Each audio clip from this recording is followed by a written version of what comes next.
Coming up on 5 Minute News. Killing of suspected Iranian nuclear mastermind risks confrontation with US.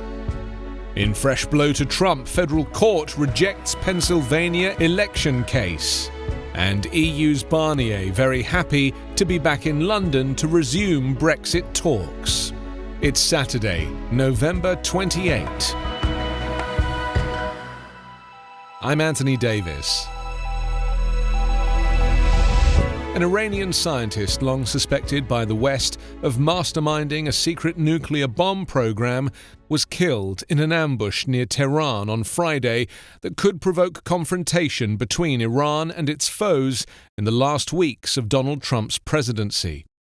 The death of Mohsen Fakhrizadeh, who Iranian media said died in hospital after armed assassins gunned him down in his car, will also complicate any effort by US President-elect Joe Biden to revive the agreements of Barack Obama's presidency. Iran pointed the finger at Israel, while implying the killing had the blessing of the departing Trump.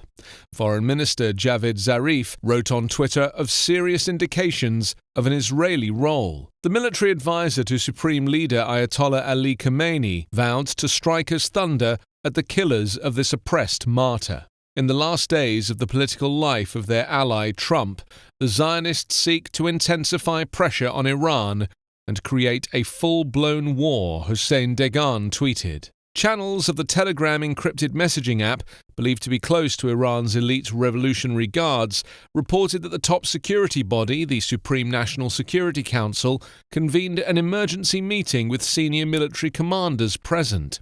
Israel declined to comment. The White House, Pentagon, US State Department, and CIA also declined to comment.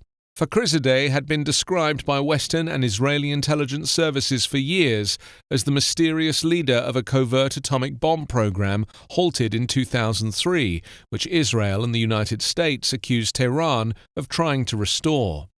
Trump, who lost his re-election bid to Biden on November 3rd and leaves office on January 20th, pulled the United States from a deal reached under Obama, his predecessor, that lifted sanctions on Iran in return for curbs on its nuclear program. Biden has said he will aim to restore that agreement, although many analysts say this will be a challenging goal. Robert Malley, who served as Iran advisor to Obama and has informally advised Biden's team, said Fakhrizadeh's killing was among a series of moves that have occurred during Trump's final weeks that appear aimed at making it harder for Biden to re-engage with Iran. A federal appeals court on Friday rejected an attempt by President Donald Trump's campaign to block President-elect Joe Biden from being declared the winner of Pennsylvania, dealing another significant setback to Trump's bid to overturn the November 3rd election. Free, fair elections are the lifeblood of our democracy. Charges of unfairness are serious, but calling an election unfair does not make it so, wrote Stefanos Bibas on behalf of a 3-judge panel. Charges require specific allegations and then proof. We have neither here, wrote Bibas, who was nominated by Trump. The Trump campaign and its supporters have tried and failed to convince judges of election irregularities in Michigan, Georgia, Arizona, and Nevada, all critical to Biden's victory. Voters, not lawyers, choose the president. Ballots, not briefs, decide elections, said the appeals court opinion. Pennsylvania certified Biden, who won the state by 80,000 votes, as its winner this week. Under Pennsylvania law, the candidate who wins the popular vote in the state gets all of the state's 20 electoral votes. Trump has refused to concede to his Democratic rival and continues to claim, without evidence, widespread voter fraud. But as his legal challenges to the results fail, Trump said on Thursday he will leave the White House if the Electoral College votes for Biden when it meets on December 14th, the closest he's come to conceding the election. While Trump and his supporters continue to wage legal battles, time is running out as states have until December 8 to resolve election disputes.